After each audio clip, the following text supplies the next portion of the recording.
According to a news that was published by the Nation newspaper online this morning, it was reported that the hardships caused by the scarcity of the new Naira notes are not mere happenstance, as some people have asked Nigerians to bear with the government and the Central Bank of Nigeria, CBN, saying that the shortage of the notes is a temporary setback and that the gains, when they manifest, will reinvigorate the economy. Like, seriously, that's how they always talk about. They told us that it's going to bridge the gap between the, what's it called? The official rates and the black markets, when you talk of exchange rates. And meanwhile, nothing of such. They will tell you they are doing this, they are doing that. At the end of the day, everything will just flop. Like I've said, those they are accusing and the people who are even making this policy, they are not to be trusted. A source who spoke to the Nation correspondent under the condition of anonymity said that a retired military general is behind the Naira swap policy in order to pave a smooth way for Atiku's emergence. While the source was talking, he made it known that for Alhaji Atiku Abubakar to emerge as the PDP's presidential candidate, the general played a behind the scene role as he mobilized delegates and mounted pressure on other northern aspirants to withdraw from the race, and that the withdrawal of Sokoto State Governor Aminu Tambuwa from the primary election after it kicked off was due to the pressure from the general and not a deliberate decision. The source said the retired general behind the CBN Naira swap was the one who forced Tambuwa to step down for Atiku. He is closer to Buhari, but since Tinubu won the APC primary election, he wants power to remain in the north. The source further, or the source further said that Atiku and some other PDP BWs have not been criticizing the Naira scarcity because they are the ones behind it. Really? Bro, the retired general doesn't have a name? No, my dear people. This report has no meaning. The retired general from PDP will force CBN governor and the president from APC to give way for PDP. Okay, let them continue. The power will come to the south to be it obedient or bad. Well, the south caused the problem themselves by setting southwest against the southeast. A house divided against itself cannot stand unless God, the righteous judge, intervene. The southwest would have allowed southeast to go now because OBG is from southwest. But to me, it doesn't work that way because they are from different party and the structure of their party is different. From that at that level, I don't know why that would have worked. Somebody from APC and somebody from another party would not say they want to go for Southeast. I don't know whether that would have worked in the recent.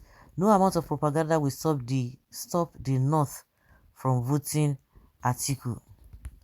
Even the most foolish person should know by now that before scarcity and shortage of Naira are politically inclined, all they want is for power to remain in the North, but God will disgrace them.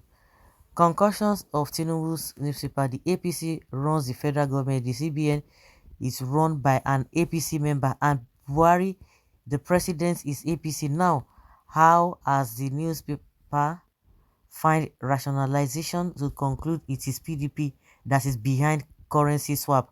This is the greatest admission that there is no APC government in Nigeria, or that they are so shameless. Not the retired general fought, but a Tambuwa who happened to be a betrayer. Either they like it or not, power is coming back to the south, be it obedient or bad. Okay, don't even talk about the south, talk about the southeast and northeast that have not produced the president in all the 6 geopolitical zones in Nigeria. It is either obedient or Tinubu. Okay, North will continue to be beggars in this country till you do the right thing by allowing equity in the rulership of this country. What is the significance of all of these things? The informant have no name. Yes, people shouldn't even be surprised at this revelation. Atiku Brigade Plus. These guys had an agreement and understanding which was revealed in a BBC documentaries that came out during the COVID-19. Atiku Abubakar was personally named as paymaster to Boko Haram. In the BBC documentary, when Hamza El-Rufai, the Abacha strongman, said that Boko Haram started in Borno State because of Californium precious stone in the state, he was very, very right. The same Californium precious metal, which today's market value is a $27,100 per frame. For the same reason, Bola Ahmed Tinubu and APC chose a Muslim ticket for 2023. Shettima knows inside and outside of Borno State, PDP and APC are chasing the very same masquerade. Nothing way Musa no go see forgive to, nothing way we no go fit, no go hear.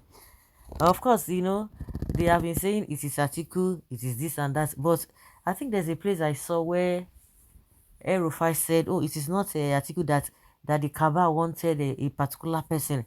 I think the person is, I think whether the person is, what's this person's name? Is Lawan. So there's this confusion among them, honestly speaking. They are so confused. All of them are so confused. Well, let's keep our finger crossed. What is more important is for the Nigerian people to do the needful. Do normal. If you don't do normal, now so we get the talk story. So that Nigeria's case will not be like the case of when the Bible says that there will be poor among you, even among nations. Whether Nigeria is going to remain perpetually backward like this, I don't even know. And one thing I know and I'm sure of is that all the politicians across the 6 geopolitical zones, they are all the same. It is when the thing is not favoring one of the politicians or some of the politicians, they will not begin to tell you, oh, maybe because I'm not an Igbo man, oh, maybe because I'm a Yoruba person, oh, they will not begin to say all those things. But when things are going well, they are sharing and whatever, they don't say you.